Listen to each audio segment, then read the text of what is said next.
my friend the Clemente Collector recently asked me this question in a comment to one of my videos. He said, which grade, I wonder, appreciates the biggest percentage? Is it the 9s that appreciate the most? Is it the 1s and the 2s that appreciate the most? Do they all appreciate the same percentage over time? Because when people are investing in cards or buying cards, they want them to go up in value, and you want to buy the cards that are going to go up the biggest percentage. And a lot of us have opinions. A lot of us have guesses on what grades we think would go up the most, right? For example, some people would say, oh, well, the 8s and the 9s will go up the most in vintage cards. The 10s will go up the most in modern cards because there's the most demand and the lowest supply. That makes perfect sense. But someone else might say, but if we're talking vintage cards, the 1s and the 2s will go up the most because more people are able to afford them and be involved.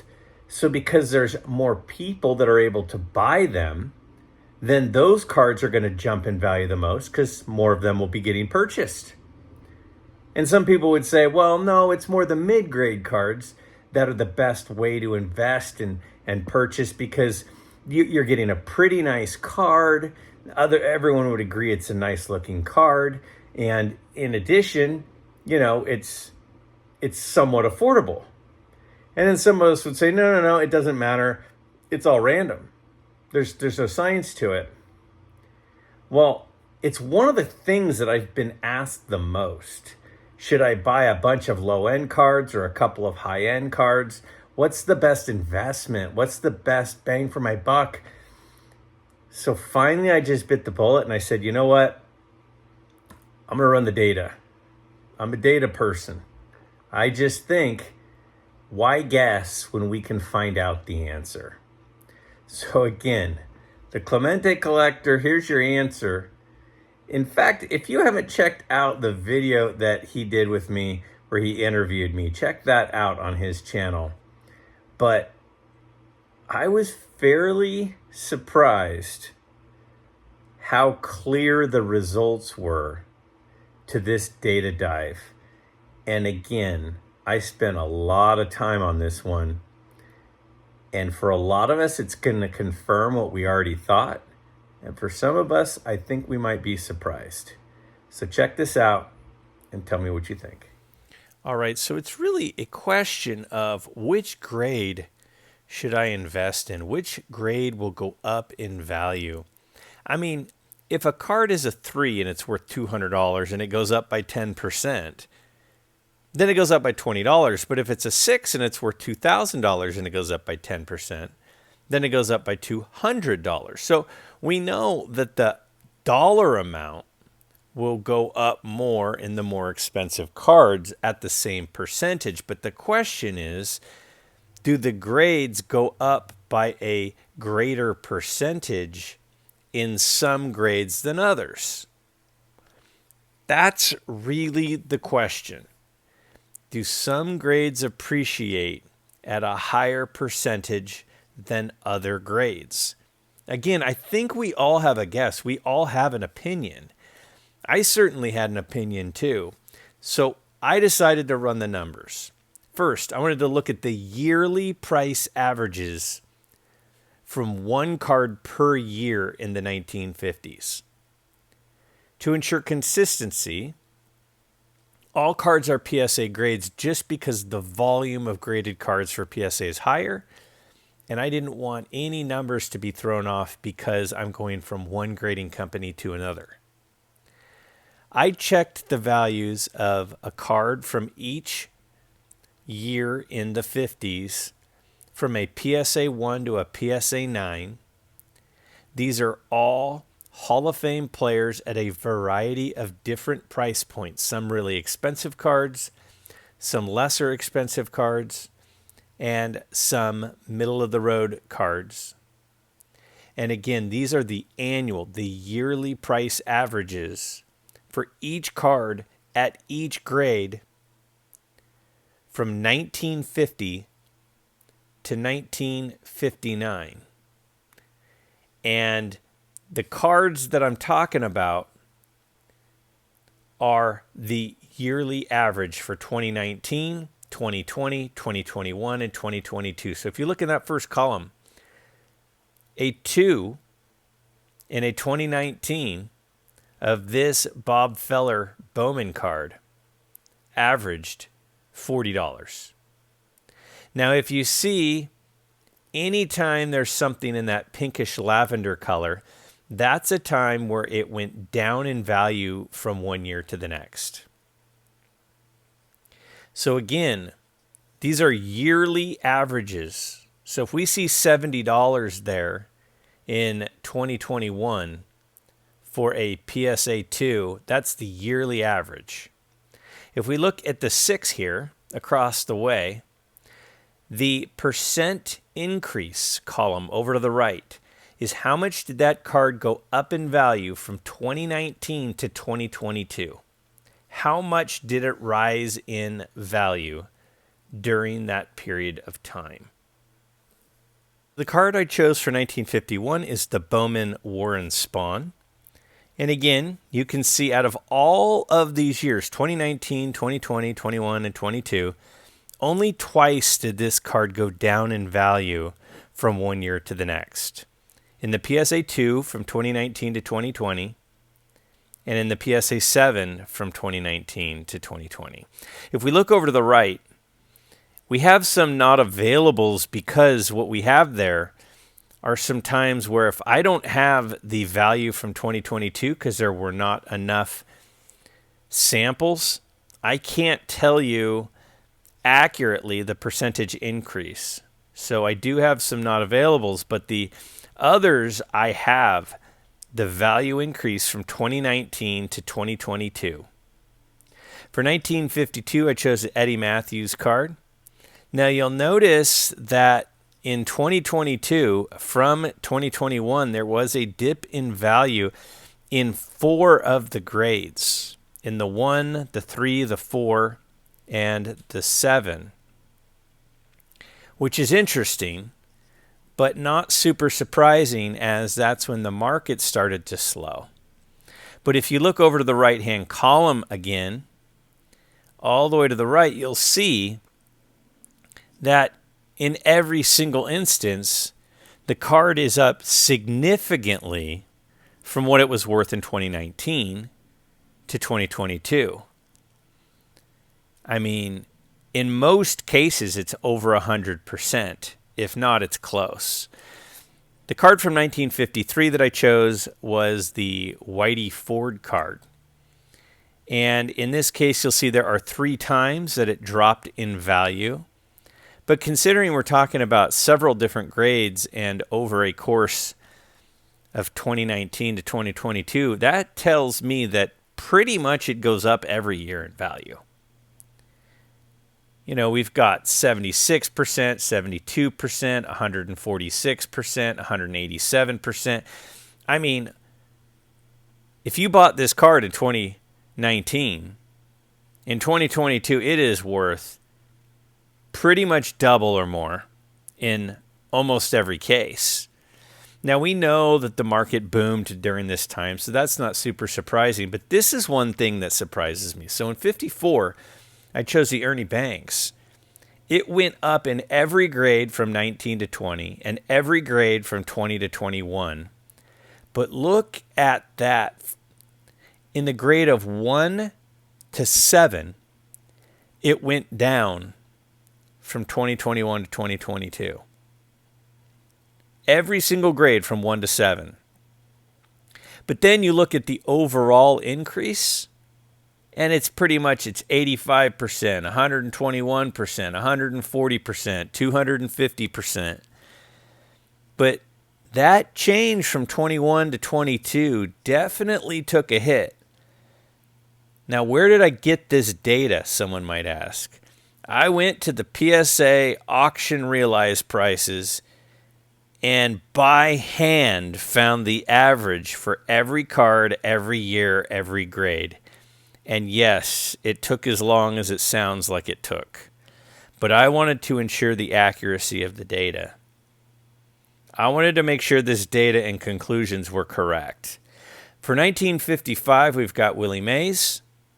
And again, a lot of times it went up. In pretty much every case, from 2020 to 2021, the cards went up in value. Very, very rarely do you see one of those lavender cells. This is done in Excel in 2021. But you're seeing quite a few in 2022. There was a decent drop in a lot of cards from 21 to 22. But if you look to the right, even with that, multiple times it went up 200%. It went up 300%. It went up 135%.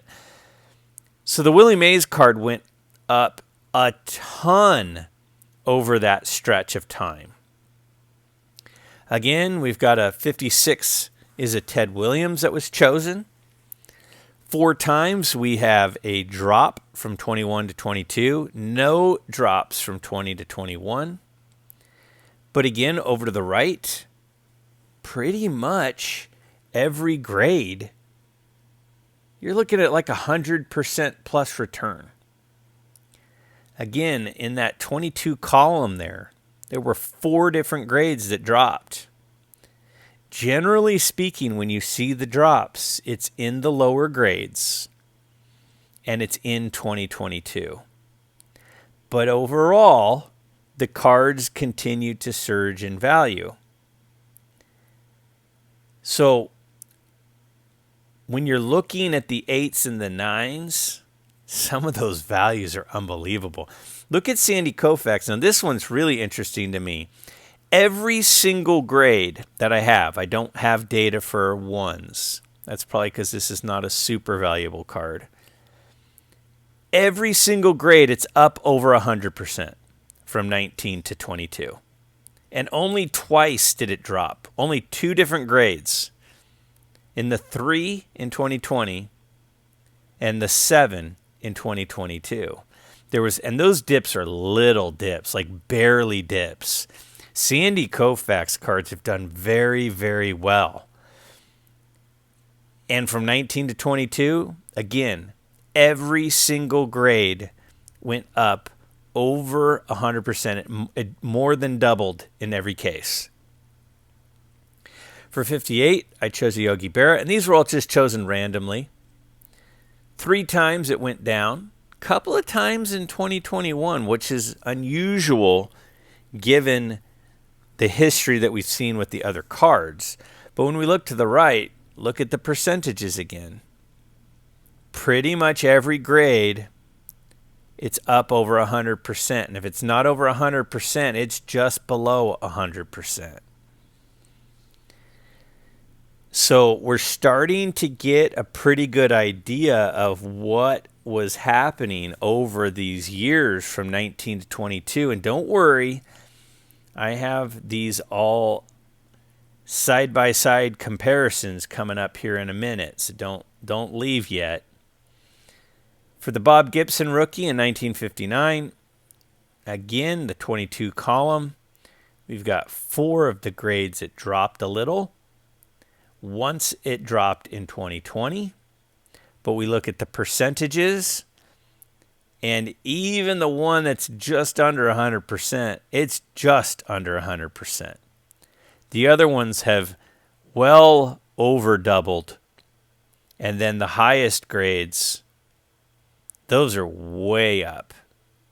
224%, almost 250%.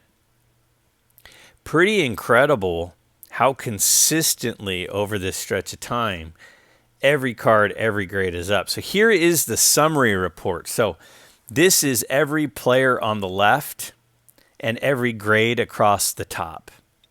So this is comparing all of the 1s, all of the 2s, all of the 3s, percentage-wise. How much did the PSA 1s go up? Well, the Feller and the Spawn, we didn't have enough data, but we did for the Matthews. It was up 155%. The Ford, you can see there, 76%.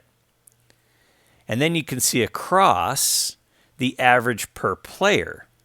So the Koufax averaged about 136% increase for all of the grades. But if you look at the bottom there, it gives you the appreciation for each grade, right? So we have there the PSA 4 grade, and we have the PSA 7 grade. Look as you go from one grade to the next, it stair steps up. The 2 is a little higher percentage than the 1. The 3 is a little higher percentage than the 2. There's a little bit of anomaly in the 4 and the 7. But look at the 9 versus the 1. Look at the 8 versus the 2. And then you can see the average of the averages over there. There is a pretty clear correlation that the percentage increase goes up as the grade goes up. This is not the dollar amount. This is the percentage increase. Again, the 4 and the 7 are the only times that that is not holding true. But every other time, it's a slight jump, a slight jump. And as you get to the 9, the percentage is the highest. All the way to the left at the 1, the percentage is the lowest. So what this tells me is the higher the grade, the higher the percentage increase. And if it's a higher percentage increase, then it's obviously a significantly greater value increase. You can see that line is trending up. The percentage goes up as the grade goes up. So the biggest takeaways for me are the biggest jump in values were from 2020 to 2021. There were very few times in 2021 that the value dropped. From 19 to 20, 71 grades went up and only 10 times did they go down. From 2020 to 2021, 78 times the grade value went up, 3 times the value went down. So 2020 to 2021 was the biggest boom. And then from 21 to 22, 47 times the card values went up, while 27 times the card values went down. So again, the biggest year for cards, as we all probably already knew, is from 20 to 21. But the big takeaway is there is a positive correlation between the grade and the appreciation rate. As the grade goes up, the percentage of value increases is going up as well. So we may have had opinions, but this is data to prove it, and this is hours of data collection, trust me.